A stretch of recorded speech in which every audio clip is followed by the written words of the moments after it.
okay, with the entire Neil Huffman Auto Group, all the stores. So we're going to go through question and answers. This should be the best part for you because now you get to just stand me up and ask me whatever questions you want, and I'll go through all the answers to the best of my ability. So the first one is, Dave, you had a question before, or a statement, I should say, about the fact that what about the TO process? That's compromised. Can you explain that? There was a question attached to okay, that. tie it. So with just the two of us coordinators and a lot of stressed out management, we're trying not to... I'm going to come back for you in a minute. You will. Right. In a good way. I'll wake you up. You guys are doing stuff. We got it. But we're trying to figure out how to make all of our phone calls and write the emails that we're having to write and take the handle as much as we can to keep the TOs to a minimum. And so, I know I personally, I can't speak for April, but I made a conscious decision a while back to just handle as much of the stuff as I can myself and make fewer phone calls, so that I'm not losing the stuff that the people that I've already got on the phone or the people that have already made contact with me. Okay, here's the situation. You are so Frankensteining the system, like bad. You're now into the salt category. Instead of sugar, instead of Splenda, sweet and low, you're putting salt instead of an artificial sweetener. Okay, this is beyond very bad and inappropriate. Okay, first of all, the coordinator's job isn't supposed to be to think of operations. That's not fair to you guys. You shouldn't be worried about operations. Your primary function as a coordinator is to make phone calls, make appointments, and predominantly get people to show up. You shouldn't worry how to do other people's jobs. They get paid a crap load more money than you do to handle those big boy, big girl decisions. Just being honest. You know what I mean? The role of a manager, to me, a real manager's role, is to identify all the obstacles, all the obstructions, all the problems in front of their team's doorstep and solve them. That's what a manager's mostly, supposed to do, in my opinion. And I guarantee that the managers here are probably the best closers or best sales consultants here, but that's not the best use of their time. The best use of their time is empowering their people to achieve their maximum capacity. Agreed? Yes? Okay.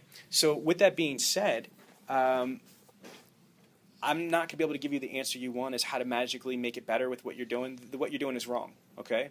What the coordinator should focus on, and again, what the coordinator should focus on predominantly is just making the phone calls, making the outbound phone calls, getting them to connect, getting a prospect on the phone, being able to develop a rapport on the phone with the prospect, get them to like you, trust you, believe you, get them to commit to making an appointment, getting them to show up. That's all you should worry about doing.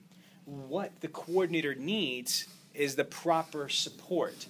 The coordinator needs not to have just a manager to babysit them, because I don't know you well enough. I'd have to assume that you're an adult. You look professional to me. I looked at your numbers, at least a couple months ago, you were doing 1,600. That's pretty professional. That's not being lazy to me. So I think that what you need is support. You need management guidance, not just to say, like the person on that boat that I joke around and says row, for a college crew team. You need somebody there to take those TOs. Now let's talk about the TOs. The TOs need to be instantaneous TOs. They have to be instantaneous TOs. They cannot be, I've got somebody, and then the sales manager, when they get time to do it, they get around to it, they call them back. Or a salesperson, when they're able to, they call them back. The analogy that I always give is this. Let's pretend, and I don't fish, but let's say if we were deep sea fishing, and I've got my line. This is going to be funny because the video is going back and forth too. So I've got my line, in the water, and I got this big fish that's on the hook. Now, for the record, customers are not fish. It's an analogy. But if I had this big fish on the hook, but I had nobody to help me get it over the boat, right? I had no net either. I couldn't even hold it like I'm holding this monopod right here and scoop it up. I got nothing. So what do I got to do? I've got to put the pole down and kind of hope that it doesn't fall in the water or the fish doesn't take off so I could go downstairs and get the net. Into the cabin, come up, get the net, and I got to hope that the fish is still on the hook when I get there. Does that visually make sense to you? Yeah. You cannot expect a frontline appointment setter to do everything by themselves. It's not the way that this was created. It's not fair to them. It's not fair to you. It's not fair to the organization. You have to have almost like an Olympic relay. So if you ever try to, if you could just, I'm going to close my eyes, but if you close your eyes, if you just try to imagine an Olympic relay race, the baton doesn't fumble like that. It's seamless. They're doing like, what, 10, 20 miles an hour running, and they are passing that baton to the next person in their relay without it dropping. That's the way a TO should be handled in an internet department or phone department. When you need to TO somebody, they need to be immediately available, not for callbacks when it's convenient, but real-time TOs. So if you are not set up individually or globally at the organization for real-time TOs, that's going to hurt you. If you've got, we all said this, right or wrong, I'm going to say, because I'm not pointing the camera on you, it's on me, but I said before, if you agree with me, say agree loud. Do you agree that the hardest part of this department is getting somebody on the phone? Agree. Louder? Agree. Okay, I agree too. We're all on the same page. Well, golly, if we get somebody on the phone, why the hell are we going to hang up the phone and try to call them back? It was hard enough to get them on the phone in the first place. Again, it was hard enough to get them on the phone in the first place to turn around and hang up the phone and hope we could get them again. Has it ever happened to you, Dave, since you brought this up? Have you ever turned around and had to do a TO, and then when the person tried to call them back, they weren't available? Yes. Louder? Yes. Yes. That's what I just said. It's logic. If the hardest part of internet sales or BDC is get them on the phone, why would we ever disengage a live, breathing prospect from wanting to buy a car? Because we're not prepared the right way. Because we don't have enough people. Because. Again, I'm not beating anybody up. I'm just trying to give you some logical stuff. Sir? I'm going to defend it a little bit. Like I said, it's not like they're not doing a job. It's not like the manager's not TOing, because I'll guarantee you in my store, we take a lot of TOs, we do a lot of emails for them, and it's just, they're short-handed. Bottom line, they're short-handed. We need at least one or more two people out there. Are you using salespeople in the department? Timber, yes. I mean, it's not like an everyday thing. See, that's the other thing I talked about. This is True. yeah. Okay. So I respect that. That's why when I set this department up, it was never meant for just appointment setters or just management TO. The whole point is a joint venture. Whether you have some stores have dedicated internet sales consultants that take 0 ups. They live or die off of that department. So when they're not doing a product presentation, demo drive, delivery, they are 150% a coordinator. But they don't dip into your money, just for the record. So again, if they're not taking floor ups, they're living and dying on all the internet things. That's a beautiful thing. So again, when they're not doing a product presentation, demo drive, delivery, you have another full-blown coordinator on staff. If you don't have that model, it's not partially. The only other option is that you have point guards. You have basically, how many Honda salespeople do you have? 11 right now. Out of the 11 salespeople, okay, out of the 11 salespeople, there should be 3 or 4 people that are considered point guards. There should be 3 or 4 people that want to make money and understand that if they're not in front of a prospect doing a product presentation, demo drive, delivery, they should be camping out in the internet department for what? To take reactive TOs, to take incoming phone calls while they're doing the internet time. If that's not happening, that's part of the reason why you don't have TO people. Another thing is this. We talked about TOs that are reactive. Listen, this is not a slight. I respect everybody that's on the coordinator team, but there's no way in hell you're going to tell me that these individual coordinators, have you ever sold a car before? Nope. Have you ever sold a car before? So how in the hell are we going to think that people that have never taken it up before, never delivered a vehicle before, are the best closers there are, the best wordsmiths there are, the best product specialists there are? They're not. They're not meant to be. So the other portion of the TO person, the other reason of having a TO person is to do what's called proactive TOs.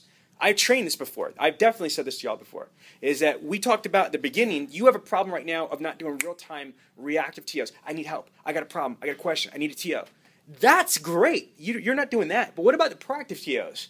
If you had the right amount of people, if you had the right amount of presence in the room, someone like me, you, anybody else in here that's got sales consultant experience, real good sales consultant experience, or absolutely sales manager experience, if I was in there, I'd be listening proactively.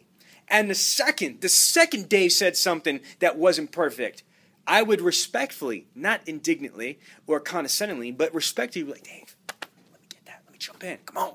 You know what I mean? He don't care. He get paid. He's going to get paid if I make the appointment or not. You should have bi-directional TOs, reactive TOs and proactive TOs. My managers, does that make sense to you all? Sir? Absolutely it does. Proactive TOs, not just reactive TOs. So again, that's why you're absolutely right. If you had, and your manager said it, if you had more people, that feeling of being overwhelmed, that feeling of not having the proper TO process or availability is an issue. Now, just for a question for you, how many, and I want you to look at yourselves and see this later, how many deals, honestly, do you think you lose because you don't have any TO, or the TO doesn't get back to them in time, or the TO gets blown? Honestly. Honestly, I don't have a number, but A little bit, a lot of bit. It definitely happens. What I know about for you? It happens enough that it drives I me say crazy. about 2 or 3 a month. That's just for you. So if you add that, you're looking at 6, being conservative. So, what are we going to do for TOs? What can we do to, let's go through the HR. Obviously, you need more people to work the leads, yada, yada, yada. You need more people to help TO the leads. What's the plan? The plan's been going for a while. I mean, this is, we talked to Shane, obviously, talked to Human Resource. Need to hire some people out there. Our store increased at least 20-some cards in the last 3-4 months. All right. So, you need to hire the right people.